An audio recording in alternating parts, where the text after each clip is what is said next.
Before we jump into this episode, a quick update from the team here at the Foil Project.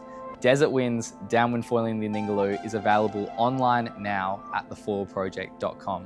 If you enjoy the podcast and want to support the Foil Project, the best possible way you can do this is by renting Desert Winds at thefoilproject.com. The 47-minute documentary takes you on the 300-kilometre journey from Red Bluff to Mildura Wreck, where we get to traverse amazing coastline, see the most beautiful animals, and have the absolute adventure of a lifetime. From the live reactions of over 700 people who got to see the film on the Australian tour, I can promise that you will enjoy it. It feels right to give back to this beautiful place that gave us such an amazing adventure. So 5% of all online sales are going to be donated to the conservation organisation Protect Ningaloo. By raising awareness and taking considered action, I truly hope that we can conserve beautiful places like this around the world for generations to come. So please head to thefoilproject.com, check out Desert Winds, and I hope you enjoy this episode of the Foil Project. Cheers. This is probably a perfect time to start in some ways, I reckon, Dan. Because we're just driving off an island onto a car ferry. So do you want to tell us a bit about the morning session we had today? Yeah, so we had a super early start from home. And headed over to Cloudy. Yeah, sweet. Which is the kind of extreme south end of Bruny Island for a tow foil session. Sick. So I reckon we scored. We scored. Yeah. It was cold. It was fun. So even for Tasmania standards, we looked at the temperature gauge at one point and it was reading, 2 degrees? Yeah, 2 when we got in. And I got into my 654 hooded. And I got into my 3.2. No hood. Yeah. But I was all right in the end. Oh, geez, that truck came in with some pace. But yeah, now we've made it. So we finished the tow session, driven back along the island, and now we've hopped on the car ferry that goes from the mainland of Tasmania to Bruny.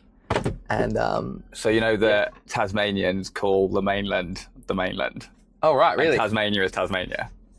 Okay. Yeah. But you're right. We're going from the little island to the slightly bigger island. Yeah. Off the really big island of Australia. Yeah. This is the Foil Project podcast. Welcome to the Australian tour.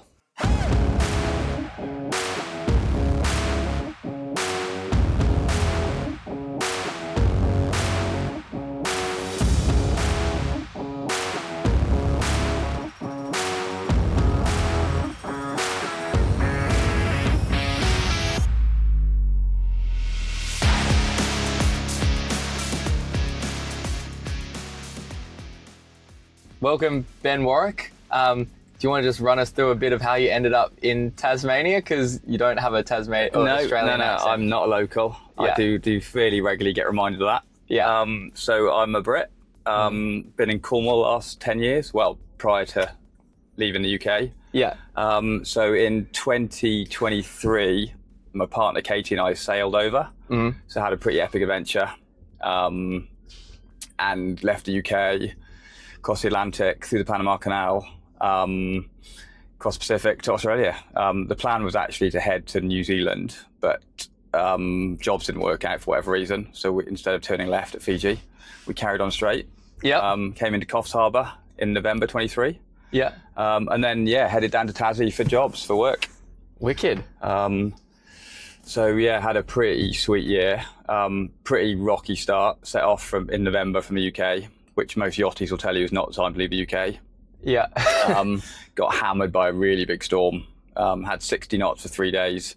Got turned upside down, smashed the boat to bits. Thought it was trip over before we even started. Yeah. And limped into the Azores. Little bit more epic to get in there and safe, but did eventually. And ended up spending 3 months in the Azores, fixing the boat up. Luckily with an insurance policy, which sorted us out. So to me, like a boat tipping over sounds like near-death experience. Is it that bad or like? It's definitely not what you plan to do.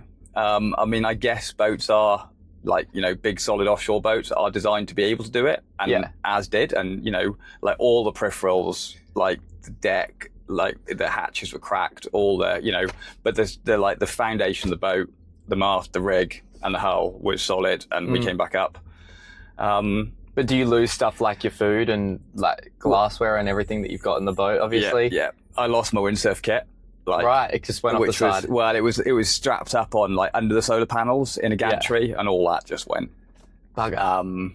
I had to use an angle grinder to cut it all off because it was all just smashed and like over the side of the boat. Yeah. It was a surreal experience. Like we just got slammed by this huge breaking wave, flicked the boat upside down in the air. I just remember holding onto the wheel, looking up the mast straight down at the water.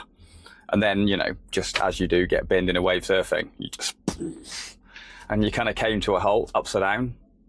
I was like tethered on, so I was kind of trying to untether and swim out. And luckily I didn't manage to, because the boat, she really quickly came onto the side so I could breathe. The only time I was really scared was that I thought I'd lost my old man.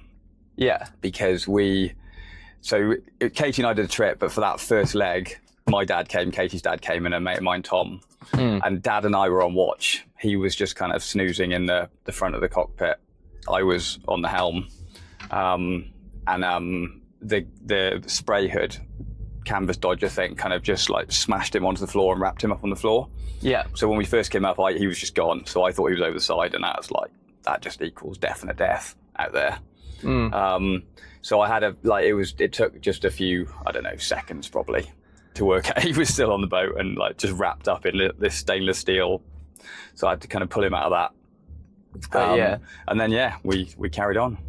Yeah, that's a crazy start to the trip. It's one of those crazy experiences where it was like definitely not what you plan to do, not ideal, but actually kind of cool experience to have had. You know, when you come out the other side and it's all good and we made it. That's a good little story, isn't it? Yeah, for sure. That's a good way to start. Yeah. And so then so you went to the Azores. Surely that's a pretty beautiful area. Were you foiling at this stage? Yeah, so I was kind of a lifelong windsurfer. And whereas I used to call all the failed windsurfers kite surfers, I'm now a failed windsurfer and foiler. Haven't touched my windsurf kit since I bought foils 3 or 4 years ago. And to be funny, part of the impetus to get good foiling was for the trip, because windsurfing off a boat is a prick, whereas foiling off a boat is bloody brilliant. Yeah. So mainly wing foiling at this point. And the Azores, I mean, it was actually, the Azores are pretty gnarly. It's like big cliffs, massive, not friendly coastline at all. But there was one bay that had some, epic foiling in. Yeah. And, often on like a 3-meter wing, fully fanging, with big Atlantic munching. But yeah, a lot of fun. Yeah, wicked. Cool. And then from there, where did you travel down? So then, for the Azores, you basically head south. Traditionally, they say you head south until the butter melts, and then you turn right into the trades. Yeah. We've got a slightly more advanced GPS nav and stuff these days. But yeah, so you basically go south into the trade winds, kind of about the latitude of the Canary Islands. Yeah. Maybe a bit further south, and then hook into the trades. And I think we were 19 or 20 days across to Antigua. Yeah, wow. Cool. So that's like 19 days where you haven't seen land. Yeah. Don't see another boat, don't see anything. And the plan originally was to have 3 months in the Caribbean before heading on. But because we'd had 3 months in the Azores and that setback fixing the boat up, we literally had a week in Antigua, then straight through across the Caribbean Sea, which is another, 10 days or something? Yeah. Into Panama. Through the canal, which is pretty cool, massive big ships and like all that big waterway. Yeah. Wicked. And then into the Pacific, which is crazy, those lock gates open and there you are. And so you ended up in Fiji at some stage as well? Yeah, absolutely. So from there, Galapagos, French Polynesia and all of those islands, and you just island hopping the whole way through Marquesa, Tuamotu, Tahiti, Bora Bora, and then Cook Islands, Tonga, I can't even remember, Fiji, and then Vanuatu, New Cal, Australia. Yeah. Was there any spots there that stuck out to you that were like, if you were going to go back? Probably my best wave session was at San Cristobal in Galapagos. Okay. And we were only allowed to stay a day because it's a really hard place, the permits and stuff. So literally I had one afternoon wing foiling. And it was pretty cool. It was like, really solid, really great, wing foil wave. And what was really cool is Katie was just getting sorted. So I could be like properly surfing, and she was just like another 100 meters down the line on this big fat swell. Yeah, like epic. flagged out, and we were literally getting waves together. It's pretty sick. Yeah, That's super pretty cool. special. But then that was straight on to Marquesas. That's the biggest passage. So that was 21 days at sea, I think. Yeah, right. Non-stop, which is, again, I've got no wish to go and do mega ocean passages again, but it's a pretty cool experience to have had. Yeah, were there any gnarly moments out in the middle of the ocean again, like doing that kind of stuff, or compared to what you did at the start, just doesn't even... It didn't even compare. And the trades there, literally, it just blows 20 knots off your, like, what was it, the port quarter. So you're just perfect point of sail. I guess the only thing we maybe did different to a lot of others is we slept really well. There's this kind of tradition of mariners doing watches and sitting up all night, and literally there's nothing out there. And if there's anything in the water, like a whale or a container, you're not going to see it anyway. So I was felt pretty strongly that we should just go to bed. And we kind of took it in turns to be responsible for the boat overnight. But, you know, I mean, I'm a pretty light sleeper, so maybe once or twice in the night I'd stick my head up. But it was great because we literally just slept the nights, got up, had breakfast together, had lunch together, you know, lived the day together. Yeah. And so many other couples literally just, you know, were just tag teaming up and down, which for me would have been a real shame. And interestingly, of all the disasters we saw, it was always people having mares like coming into land. Yeah. And arriving so tired they couldn't think straight and just making stupid mistakes. Yeah, interesting. Whereas we turned up having had, like, you know, refreshed, well slept, well fed, you know, so yeah, all for that. Yeah, that's interesting. That's a cool thing to talk about. And then, so the other one I want to point out is Julian and Crystal. Yeah. Actually, Julian went and did this trip with me. Yeah. And I know Crystal really well, and foiled heaps with them. You met them on this trip. Actually, the first time I ever met you and Katie was in Perth, and I only just got reminded of it because they came into the shop and we were trying to work out what foil we should get for Katie. Yeah. We ended up going with the 720 code, I think was the solution. Yeah. But when did you bump into those two? When did you meet them? Actually, we, you know, the way, like, you know, there's a bit of a train of boats and you kind of meet various people, and obviously some people you click with more than others. And we'd met a couple, and they'd told us about this other boat of like epic foilers. And I was like, oh, I've got to meet them. Yeah. I can't remember where it was, but anyway, we kind of, in Panama, we got Starlink, which was amazing. So you suddenly just, you know, connected the whole time. And I think I WhatsApped Julian, and we worked out that we were going to be in Fiji at roughly the same time. So we actually, I was all, like, the focus of the trip for me was to foil as much as possible. And so I'd, like, kind of pegged a decent amount of time. So we had nearly a month in Musket Cove, which is, you know, the kind of the big anchorage, like just in from Namotu and all of those kind of Namia reefs. So yeah, we hung out with them.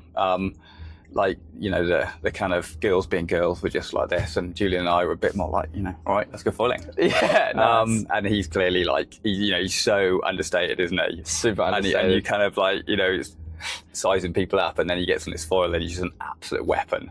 So he was like, the best foiler I've ever seen, and like a real eye opener as to how to do it properly. Yeah, for sure. You definitely get that. Julian's not about the talk, is he? He's a lot about just action. Yeah, definitely. Say that again. But he's a star. Like, I mean, I was like super keen to get into downwind. I didn't have a downwind board at that point, so just had a short, fat 100-litre sup. But he gave me a few tips, and I was like nearly paddling it up. But it was pretty cool because then when I arrived in Oz, bought myself a Dragonfly, and then, you know, I was off. Yeah, sweet. So that's when you arrived here in Tassie, you bought yourself a Dragonfly. From Sydney, I picked up in Sydney. And we had a couple of weeks in Pittwater and stuff, did a couple of runs there. Wicked. And then, been on the pain train ever since. Yeah, for sure. So how did you actually, maybe you just want to tell us a bit about what you do for work, because that'll probably explain why you've ended up working here in Tassie as well a bit. So I'm an anaesthetic doctor. Yeah. I did 10 years as a consultant in the UK in the NHS. And as part of the kind of national contract, you become eligible for a career break. It's not often done, but yeah, I took the opportunity. Katie's also an anaesthetic doctor, but it's still in training. And it's she's a kind of senior trainee, or was. And it's really good to go overseas and get experience and stuff. So she was kind of going to do a fellowship, and then I'm pretty employable, so could kind of follow her along, and get a job wherever she did. Yeah, and, sweet. Yeah, Hobart it was. I'd lived a year in Western Australia back when I was a junior doc, and to be honest, I didn't really want to go back to the mainland. But when Tassie came up, I was like, yeah, that sounds wicked. Interest peaked. For sure. And has it been a cool move since? Just loving the place? I mean, Australian society's just amazing. It makes you realise just how much the UK is struggling. And Cornwall's an epic place to live, and all my colleagues are great. I've got great mates, and we get in the water and have a good time. But just year on year, everything was just getting worse in terms, pay, pensions, working conditions. Yeah. And I mean, it's funny, you come to, well, I'm sure it's Australia in general, but come to Tasmania and there are public toilets. And in the UK, all the councils close the toilets because they can't afford to run them. Yeah, right. And, every beach you go to, there's a shower. Just the whole fabric of society is amazing. Yeah. So, the plan was just to stay for a year. But it's already been more than that. And, yeah. You're planning to stay a bit longer now if you can. Yeah. It's the $1 million question, but it's going to be pretty hard to go home. Yeah, for sure. Yeah, it's cool. And so maybe, do you want to just tell us a bit about the Tasmanian foil community here? How many people are foiling in Tasmania? What is the majority of foiling that people are doing? I'm also interested to learn how people get gear here in Tassie, because there's not a shop on Tasmania. So I mean, getting anything in Tassie is definitely an issue. But there are ways. I think, the main foiling community is wing foiling, and there's definitely a kind of good, solid, but I definitely decided that I wanted to do downwind, and that was I've always just loved being out on the ocean. Joined the whole Coach Casey thing. Yeah. And the kind of thing that resonated with me is just, he was just you've got to stop winging, because the only way you can get good at downwind is just to do it whenever it's on. So I literally put my wings away, and any time there's a hint of breeze, I went downwinding. And I kind of felt when I first, this was back 18 months ago, there was one guy, Marty, who'd been on the Goldie, learned up there with Ben Tarjo actually, and that kind of crew, and then had moved to Tassie, and he was up doing it, but pretty much there was almost no one else apart from me, just flogging my guts out, I mean, it took me it's been a long, hard road to get to anywhere near competent. And it was always really awkward because, there were kind of 5, 8, 10K runs, and Marty and I would do the shuttle. He'd ping up on the foil, do the run in 20 minutes, half an hour, and, an hour and a half later, there'd be me, trying to get them, yeah. And I had the paddle up, I got up, but then it took me a long time to just properly link bumps and get that bit of it as well. But it's been good in that time. There's another handful of guys, certainly 3 or 4 that are, have caught me up, and so there's definitely now a handful of us that are, doing most of the run on the foil most of the time. Yeah, cool. And so, it's just awesome. Just been the last 6 months, actually sharing party waves out in the ocean. Everyone roughly getting to the beach at the same time. Awesome. And sweet. Yeah, that's sweet. How about still a bunch of wingers here, or how many? If you're going to guess, how many wingers are probably around, or at least in Hobart? There's some really good WhatsApp groups. Yeah. I think, as ever, there's always way more people on the groups than are actually active. But on a good day off Sandy Bay or in the river, you easily 10, probably 20. Yeah, cool. That kind of, and then, obviously that's Hobart. There's a smattering around the rest of Tassie. Yeah. All good. Yeah, we're going. Cool. So we're just pulling off the car ferry now, back onto Tasmania. So yeah. And then you asked about gear. So there's this great guy called Damo who runs J Sails. Yeah. Is a hardcore windsurfer. Loves it, and I think I kind of already sold myself to him as a windsurfer, so I think he's slightly disappointed in me that I'm only a foiler. But he wing foils really well as well. Yeah. And he's pretty good at getting us gear. So he kind of mainly does axis duotone, which I'm not on. But I've got a fair bit of certainly all the peripherals to him and stuff. Cool. And then Tom at Poseidon up on Mornington Peninsula, Melbourne, is a star. I bought a new paddle from him when I was kind of on the way down, so went and met him, and then ever since he's looked after me. Yeah, wicked. And somehow seems to give us free freight down to Tassie. When anything else you buy, you get fleeced. Yeah, right. A lot extra for shipping down here. Awesome. Yeah, that's really cool. Well, I have to say, Tom's also been helping me sort the screening in Melbourne too. So he's been talking with him a fair bit, and he's a legend. Yeah. So Super good guy. That's cool that you guys are getting that all sorted. Yeah, and it seems to be that like everyone is slowly flicking over to code. I was on Armstrong for pretty much all my foiling career, but just kind of went code 6 months ago, and then Jack, another guy who's downwinding pretty well, has just got himself a 1300. So yeah, they are slightly taking over the world. Yeah, if not Australia. Yeah, definitely. What do you think? Like, do you feel like you swapped over because you've just seen so many other people on it, or what was your motivation to swap? I mean, it's obviously like a pretty big financial choice sometimes, swapping foil brands. Like, you lose a couple grand every time you do it. So yeah, well, as you to do kind of like notice, I'm a bit of a gear freak. Yeah. Actually, that was the other thing I was going to say. I was going to say earlier that I've seen people with a lot of gear, but yeah, Ben is probably number one most gear, but also means you have the most fun in some ways. You've got every option in the world. Yeah. My life is based around having fun on toys, be it foils or bikes or climbing gear or whatever. Yeah, that's sweet. Or vans. So why did I don't know. It's like the Armstrong gear is really good. I mean, I kind of miss the MAs actually. I had an MA 800 and I haven't kind of found a similar, the 720 is a lovely foil, but it's not an 800. But I was just at that stage where I was kind of like proper knocking on the door downwind on the big HA2s, 1080 or 1180. And just, I don't know, I just struggle, they're really easy paddle up, but I just felt like they didn't have the glide and range that maybe the code guys did. And yeah, I kind of went up and had a day with James in Sydney and rode all his gear. The 1250R just totally blew me away with how controllable such a big wing was. And I'd been kind of working pretty hard trying to get on with the Armstrong DWP 930, and I just couldn't. It would just kick me off. I'm just not good enough.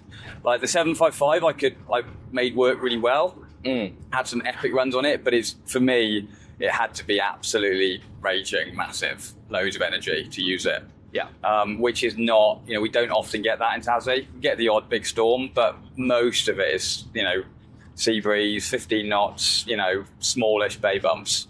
And I think, the Code S foils are incredible in terms of their ease, their bottom end, but also the fact they've actually got quite a good top end. And I think they've just got a little bit more range than the Armstrong HAs. I think the HAs are definitely looser. They've got better roll in the surf, but as a kind of all-round wing, the S's are amazing. Yeah, wicked. I was going to lead me on to another question, but I lost track of it, what it was going to be. But so onto code gear now, and mainly downwinding. Oh yeah, talk about the downwind runs that you do here in Tassie. From what I've seen, they look kind of like bay runs most of the time. So, but I mean, like the ones close by Hobart. Hobart is all in closed water. So there's an epic run that my house looks out over. So that's the kind of 5-6K run. We call it Tranmere, from there back into from Tranmere back into Harrow. In a southerly. You can then go over the other side of South Farm and do another run that's good for southerly, which is Cremorne to 7 Mile. Yeah. And that's just like just a little bit more open to the ocean. So in a decent southerly, you definitely get some proper big energy coming through as well as wind bumps. So that's a pretty cool step up. Probably the most reliable run is over the other side of Frederick Henry Bay. So that's about a 45-minute drive from my place. Yeah. And the kind of, westerly, west-southwest is pretty common. So there's a really good run there from Primrose, and you can kind of do a 5K into Connolly's or an 8K into Fulham or a kind of 10, 12K into Sunset, depending on the exact angle and how far you want to go. And then I've been really trying to get up the East Coast more. So Mayfield and the kind of bit of coast south of Swansea gives a really good kind of 10, 12K. Still kind of bay run-ish, but feels a bit more open on the coast. Yeah, and then you go further north again to Bishno, you're proper out on the east coast, and had some really good runs there. That's a kind of, I think it's a 12, 13K run. And there's a couple of good guys who are foil drive downwinding up there. Yeah, cool. Nick and Matt, who are great guys, and I don't know, seem to be flexible-ish with work and can often, meet up and get a quick run in. Yes. That's like an hour and a half, hour and 45 drive. So it's a bit of a trek. It's the whole day. Yeah. But, that's what I do. Yeah, wicked. Yeah. So that east, and then you've also talked about plans at some stage of maybe heading up, maybe even working up on like the northern coast. Yeah, so I'm going to start doing a little bit of work at Burnley Hospital. And the main driver is just so I can spend time on the north coast, because I have a feeling that it's going to be a super reliable, super amazing downwind. Like the whole north coast is pretty kind of straight. There's loads of getting in and outs, and there's a really big fast road that runs all the way along it. So it'll be really efficient in terms of foil time for shuttle. And then with the prevailing westerlies coming through the Bass Strait, and I suspect given the Bass Straits are shallow, it'll be mainly good big wind bumps. I'm pretty excited to kind of focus on that in the next year or so. From what you've heard, has anyone really done those runs before? Is that sort of at the moment?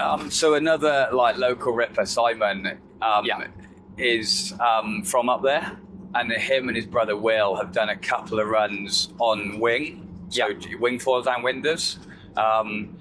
Mainly, I've looked at their tracks. They've obviously just played in the surf all the way down, so they've been really super close in. But yeah, he's a bit of a fan of knowledge of up there. So I've been tapping into that, and hopefully we'll all start. I'll either be up there working or we'll all do missions together. Yeah, awesome. To enjoy those runs. Cool. And then the final coast of Tasmania that seems totally crazy and basically untouchable is kind of the western coast.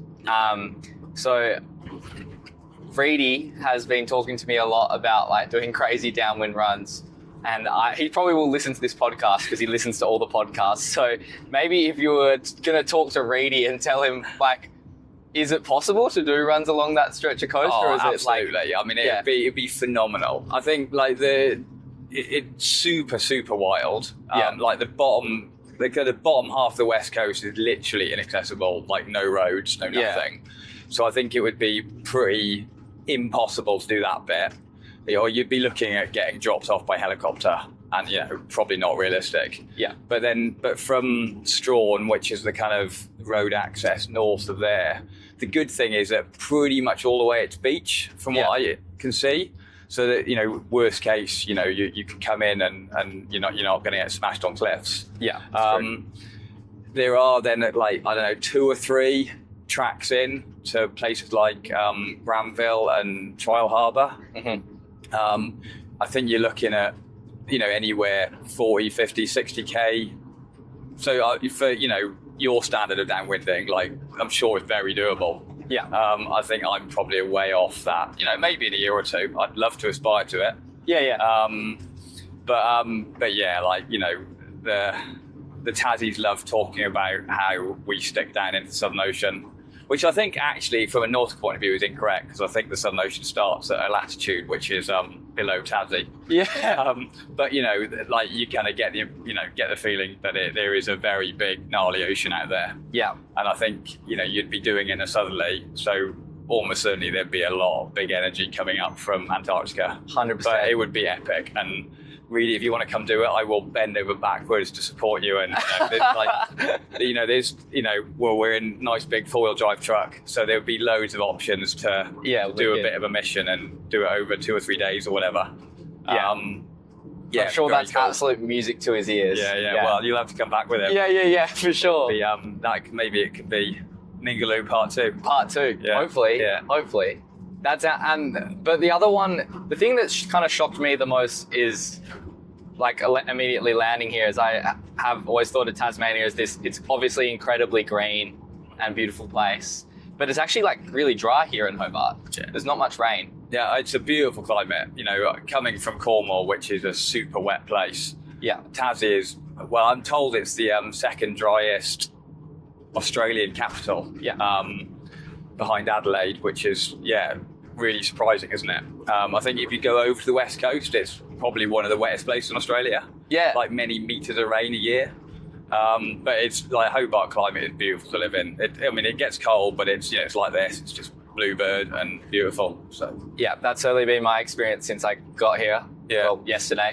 Yeah, I definitely miss the British double glazing and underfloor heating and comfy houses, because the feck is it cold in my kitchen in the morning. Yeah. But I eat breakfast in a down jacket and then. But your view is unmatched. That's like one of the coolest views ever from your place. Yeah, well, that's down to Katie. She found the place, and it's awesome. Pretty special. Yeah, wicked. So maybe the other thing to quickly talk about is just this van. Yeah, which is kind of interesting because I was looking at the speedo. I hopped in and drove it. Or the other van yesterday. Yeah, and the speedo was reading in miles per hour. Yeah, which fully played with my brain for a little bit. So. Why has a car in Australia got miles per hour on the dash? So they've just arrived off a big container ship from the UK. Yeah. And essentially, when I guess the mindset is shifting from going home to staying here, this is kind of like my baby, my pride and joy. I bought about 5 years ago and spent, the last 5 years converting it into a kind of camper toy wagon.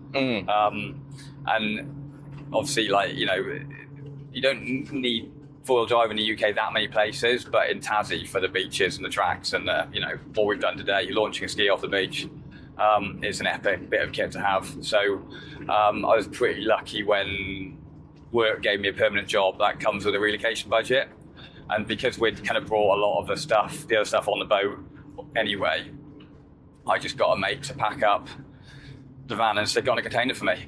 Sweet. What's slightly crazy is that it comes in a 40-foot shipping container. So with this van, it was only going to be half full. So I got my other van in as well. So yeah, you got both vans. Bring in 2 vans halfway around the world. Yeah, amazing. But it's good to have my setup. So yeah, it's got a lot of bells and whistles as well set up in this one. So that's cool. Yeah. I'm sure you'll make the most of it traveling around Tassie in the next little bit too. It's gonna be awesome. Yeah, and then hopefully, in the next few years, at some point, we'll manage to get 6 months off and do a lap of the mainland. Yeah, which would be pretty sweet and cool. Yeah, I've been hearing plenty about Exmouth from Julian and Crystal. So yeah, because they've just moved there. Hey? Yeah. I spent a fair amount of time up at Nalu when I was a junior doc working in WA, so I kind of know the scene. But it's I think the potential to foil and particularly downwind. Wow, looking forward to seeing your film tonight. Yeah, for sure. It shows definitely that whole coast is pretty perfect for the downwind.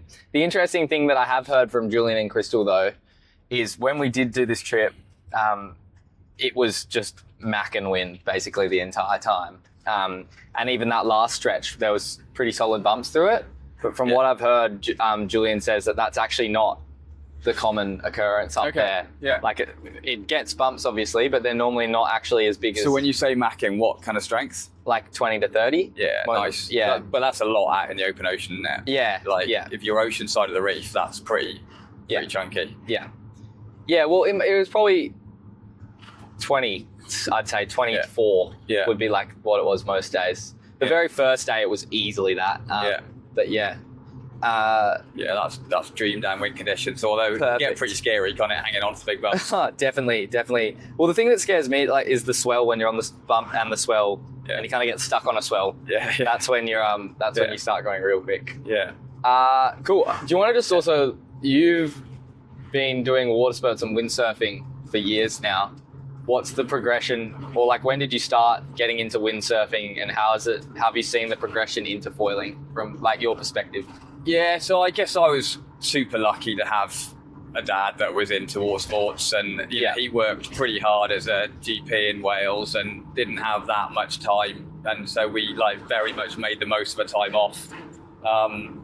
And so I learned to windsurf I don't know, certainly before I was 10 years old. And you know, learning to windsurf is shit, or like all of that kind of early days uphauling, but it meant by the time I was strong enough to be kind of on little kit and planing, I could get straight into that. And then basically, you know, what was the gear that you learnt on like? So I think I was on a Vinter Twist, like big old rotomolded, you know, probably weighed 25 kilos. Wow. But had a little junior rig, you know, little aluminium, I don't know what it would have been, probably a 2.5 meter rig. Cool. But then by the time I was kind of, I don't know, 15, 16, I think I bought a F2 Sunset Slalom off a kind of mate. And then very quickly moved on to a Fanatic, what was it, a Gecko, which were the first of the kind of no-nose teardrop, like really like, you know, revolutionised windsurfing. And then had a wakeboard for my 18th birthday from parents. And then for, you know, uni, just basically chose all the medical schools by the sea, got into Cardiff, which is where I wanted to be, and it was like an epic place to windsurf. And actually, I think probably one of the best places to windsurf in the UK. Like Cornwall on its day is world class, but that comes around pretty rarely. And so as a windsurfer in Cornwall, you spend a lot of time chasing and often get a bit disappointed, or you're out in kind of pretty meager marginal conditions. And so I think, you know, I think the big thing about foiling is just the range of conditions you go in. You know, I had kites for a few years, and there was kind of promise that kites were going to fill that kind of whole light wind, weak condition end of windsurfing.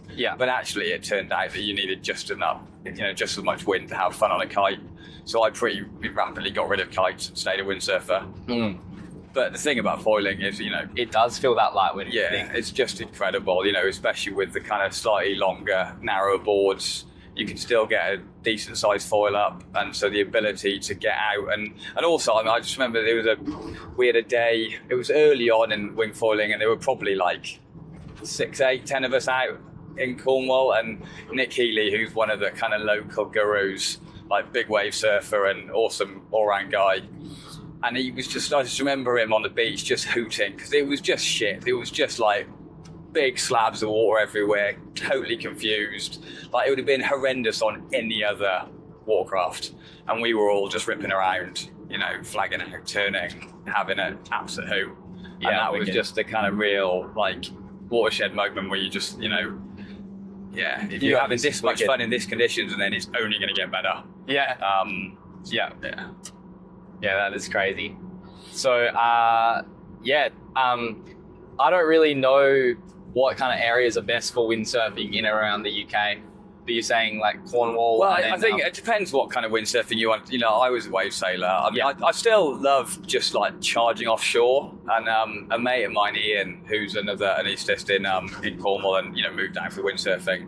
We'd just like, you know, get our solid gear out and just fang out like many kilometers offshore. I think everyone else thought we were mad. But I think that's why the downwind appeals so much, because I just love being out in a big raging ocean. But yeah, mainly it was all about the wave sailing. So, you know, what you need is 25 knots, cross off, logo high, and it just comes around so rarely. Or certainly when you work. I mean, I had a relatively flexible job plan in, you know, in Cornwall, but even so, you know, you'd probably get those kind of conditions like a handful of times a year in Cornwall. And when it's your main sport, you know, that's pretty meager. You know, there's lots of other, you know, there's Mazza and like cross on shore, good jumping, and you know, it's a lot of fun. I mean, it, you know, kept me very happy for a lot of years, and And it was epic moving to Cornwall, because as a windsurfer in South Wales, I was not the best on the water. There were definitely guys better than me, but I was kind of up there. Yeah. You move to Cornwall and the standard is just off scale. There's loads of kind of pro or ex-pro guys, and people like the King brothers who you'd just regularly be out, like doing a decent jump, and Andy would be like another 15 foot above you in some tweaked push loop. So it was pretty inspiring, kind of like and windsurfers, like foilers, are just a really nice bunch of people. There's always a really good vibe at the beach. Yeah, it's so different to that surfing vibe that I've never got. That was, I think it was just that translation from windsurfing to foiling, and you kind of keep that vibe and that froth. Yeah, for sure. But just open up so much more range, ability to do different things. How about outside? So, like, windsurfing was your main water sport, but then you also have told me, like, growing up, you did quite a lot of rock climbing too. Yeah, and also I mountain just biking. like anything. I just always loved the outdoors. So like mountain biking was a big thing as a kid. Mid Wales was great. I always kind of hankered after climbing, and for Mid Wales it was quite a long way up to like Snowdonia or down to Pembrokeshire to climb. But I got my license. I did through my junior doctor years, I climbed a lot and had a really good gang of mates. Particularly like the Scottish winter stuff and snow and ice. I then was pretty lucky to be able to combine that with medicine, and I ran a modular mountain medicine diploma, so would get paid a week or two a year to go and spend time with junior doctors and teaching them how to be doctors in the hills. Cool. Which is pretty awesome. Pretty much if I'm not in work and out and about either on the ocean or up a mountain, I'm a happy bunny. For sure. Is that like something you kept doing here in Tassie? Is there good rock climbing? Yeah, like absolutely. I mean, the kind of trail walking, bush walking, trail running, and climbing is really good. Kind of like Katie had a bit of a grump at me last year because she was like, "Oh, when I met you, you were into all this kind of different stuff, and now all you want to do is foil." Which is definitely true. I've been very foil brained, and I think it's just that like commitment to the downwind cause and trying to get it. Yeah. But we still had. But downwind is kind of probably different to any other kind of foiling in some ways, isn't it? Like most other foiling, I feel like you can pick it up over time. Yeah. But downwind is one of those things that if you are going to commit to it, you just got to go. Yeah, got to go hard. I think I've made it hard for whatever reason. I've definitely found it harder than average. But I'm stoked I have, but we've still done lots of the big Tassie walks and Summit, Frenchman's Cap, and the Skyline Cradle Mountain Traverse, and done some really cool stuff, and there's so much more to do, so we'll definitely be still going at all that stuff. Yeah, for sure. And I think I'm getting a little bit more chilled out now that I can just about call myself a downwind foiler. Yeah, cool. And it sounds like if you do get some sessions up on that north coast, I mean, looking at it on the map, that looked like the ultimate stretch of coast for really a downwind to me. That makes sense. I think particularly with the Tassie climate and the seasons. So in the summer, it's light until 9:30, 10 o'clock. So actually, I reckon the scope to get downwind runs after work will be absolutely there. Winter definitely not, because it's dark at 5 to 5 and it's dark before you come out of work. Yeah, but I think the scope to be up there in the summer and actually have an absolute hoot, getting decent length downwinders on a working day will be pretty special. And so I haven't really managed to do that in Hobart. The sea breeze kind of seems to kind of start petering out by like 5, 6 o'clock. Right. So it's pretty hard to get decent evening runs. Yeah. Whereas I think the north coast just looks to cop a lot more wind and compared to Hobart, which is very kind of tucked in behind the mountains and pretty sheltered. For sure. The other thing we should maybe just say is we're actually driving now to head up on a mountain biking trail. Yeah. Up to I've forgotten the name of the mountain, but so Mount Wellington, which is the big hill overlooking Hobart. It's about 1,300 or 1,400 meters. Awesome. And the bottom half of it is just covered in really like world-class mountain bike trails. Anything from kind of nice flow, bermy, jumpy lines to proper like black gnarly downhill riding, which is what I've done plenty of. yeah, we're gonna use the cheap bikes today, aren't we? So we're gonna use the e-assist. I do quite often pedal up like on the analog bike for a bit of fitness on my day off, but yeah, it'll take us a couple of hours to spin up, and there's a really good climbing trail for most of it, and then we have to do the final bit on the road.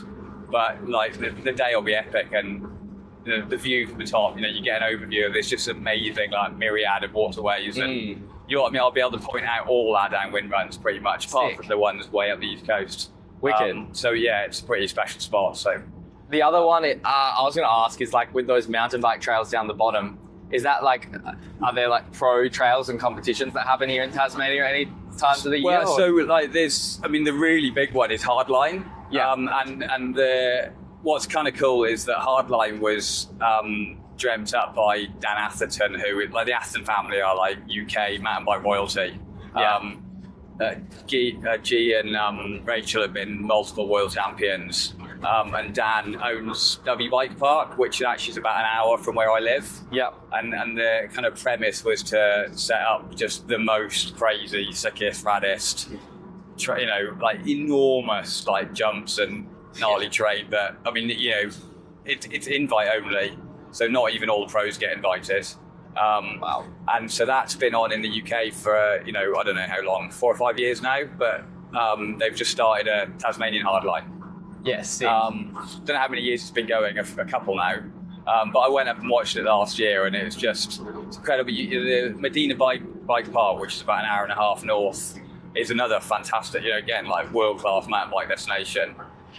And you kind of like literally climbing up through this vertical jungle to watch it, and you're kind of trying to find a bike trail, and then suddenly this mountain biker drops in from like literally the stratosphere, way above your head, into this insane progression. So if you're, look it up on YouTube. There's some and of course the camera always flattens everything off, doesn't it?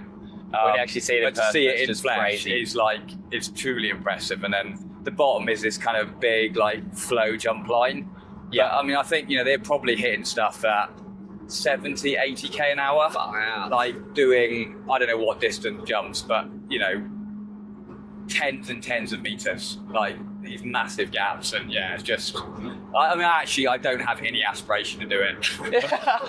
But it's still kind of cool to see. Yeah, actually, you just said no aspiration to do it. Another thing that's potentially happening this week is it sounds like there could be a swell hitting Shipsterns this Friday. Yeah. So I have no aspiration at all to be out in the surf there, but is that like, how many of the crew in foiling are like big wave surfers, or is that something that's happening? Matt up in Bicheno, I think he's a shipstern bluff surfer. Like I said, I haven't got into the surf thing here at all. I've got a surfboard, I haven't used it. Yeah. But yeah, it's obviously a pretty specialist, super hardcore. But there is definitely a crew of guys that are on it whenever it breaks. And I think there's definitely a pretty significant swell hitting this weekend. But yeah, like I definitely, if you've got time, go down, because you can walk down onto the and stand on the rock shelf that it breaks on, so you can properly like feel it, witness, almost like the whole headland shakes under your feet as these things explode on the rock. Yeah. I haven't seen it break big with surfers on it actually, so you might get super lucky on Friday if you go up and see it. Hopefully, yeah. My plan is on Friday to go check it out. I feel like that's kind of, I don't know, someone who does lots of water sports and has watched surfing for ages, like, yeah, I've always really would be super stoked to watch a big wave like that and see people do the crazy stuff that you only ever see in videos. Yeah, so that's Wellington up there, that's the top. Yep, and just then up the top. See all the kind of crag, the organ pipes, and they're kind of in shadow, so you probably won't see it on the camera very well, but it's superb climbing. So you climb up those? Yeah. So, wow. The Tassie grades are super sandbaggy, so I've definitely been stung a few times. Like, stuff definitely feels harder than it's meant to on paper. Yeah. And because it's so steep, you literally feel like you're climbing with this 1,000-meter drop to Hobart. Yeah. So it's a pretty special place to be. And then, so if you are climbing up there, how would you get to the base of those climbs? So you hike up? So you kind of see a road across. There's a road to within about, I don't know, 45 minutes walk up, and then there's a kind of steep scramble up. with a heavy pack of climbing gear. And then actually it's super well equipped. So like most of the anchors are bolted and there's rat station stuff, which is like a real treat because coming from the UK, like bolts aren't allowed. So it's all on natural gear. Whereas here, actually, even though the climbs are super hard, it's pretty easy because you get to the top and just go clip on super new shiny bolts, which makes it all feel very safe. Yeah. So I haven't actually done any like rock climbing like that before, where you're hooking yourself in as you go up. Yeah. You start by hooking something to the top of the climb and then you walk back down and go again, or you start from the bottom? No, the idea is grind up, so from the bottom up, and then, you just, place flipping gear as you go. Yeah. Obviously, once you get above that gear, you're going to fall the same distance below it if you come off. So it is, it's a real good little kind of mental game, and as well as just the physical challenge of climbing. It's a great exercise in, risk management and just, proper feeling like your comfort in a fairly extreme environment. Yeah. And it's actually, it's generally very safe rock climbing. When you start translating into the bigger mountains, the objective risk goes up a lot. But actually, if you're a competent climber and, take some, general sensible precautions, then rock climbing is generally very safe. Even if you're like taking big whippers and falling off stuff, pushing yourself. But I'm a little bit of a pussy. I get a bit scared if I'm too far above my... What sort of like your max you'd go above your clip-in point? So it just depends on the, on the route. Terrain. It's, definitely you're regularly like 3, 4, 5, 6 meters above your last bit of gear on some climbs. So you're going a long 6 way meter to come fall off. would be a long fall. But it's 6 meters to your gear, so you're going to go 12 meters. 12 meters down. And then you're going to have rope stretch, so you're looking at a 15 or 20 meter fall. Yeah, wow. But it's all about the, the kind of terrain you're on, and if either it's very steep so that it doesn't matter, you're just going to hit air, or it's easy terrain and you're like, you almost don't really need the rope, and you're just kind of, looking after yourself. For sure. All right, is this the spot? This is the spot. This is Cascade Brewery. Yeah. So like the oldest brewery in Tassie. Yeah. But we just need to park somewhere because we've got ski on. I reckon if we just check on the road down here, we will be good. Awesome. Well, thanks, Ben. Thanks for talking. And pleasure. I look forward to spinning up the hill on the bike with you. Yeah, for sure. Let's do it.